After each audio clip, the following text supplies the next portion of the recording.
ഓഹോ, ആത്മപ്രശംസ എനിക്കിഷ്ടമല്ല. എങ്കിലും ചില സത്യങ്ങൾ പറയാതിരിക്കുന്നത് ശരിയല്ലല്ലോ. കഴിഞ്ഞ ഒരാഴ്ച മുമ്പ് വരെ ഞാൻ തിഹാർ ജയിലിലായിരുന്നു. ജയിലിലാണോ ജോലി? ജോലിയല്ല, ഒരു കൊലക്കേസിൽപ്പെട്ടവിടെ കിടക്കായിരുന്നു. കുത്തും കൊലയും ഒക്കെ എന്റെ ബോംബെ ജീവിതത്തിലെ നിത്യ സംഭവങ്ങളാണ്. എത്രയോ പേരെ ഞാൻ കുത്തിയിട്ടുണ്ട്. എത്രയോ വർഷം ഞാൻ ജയിലിൽ കിടന്നിട്ടുണ്ട്. ബോംബെയിലെ അധോലോകം ദാമോദർജി എന്ന് കേട്ട ഞെട്ടി വിറയ്ക്കും. ആരാണയാൾ? ഞാനാണ് അയാൾ. ശിവസേനക്കാരെ കുറിച്ച് കേട്ടിട്ടുണ്ടായിരിക്കുമല്ലോ.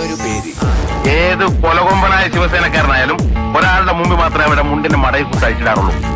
ആ ആളാണ് ഈ ദാമോദർജി. ബോംബെക്കാരൊക്കെ മുണ്ടും മടക്കി കുത്തിയാണോ നടക്കുന്നത്? അല്ല, നീ മുണ്ടെന്ന് പറഞ്ഞാലേ ധോത്തി, പാളത്താറ്. ആത്മപ്രശംസ എനിക്ക് തീരെ ഇഷ്ടമല്ല.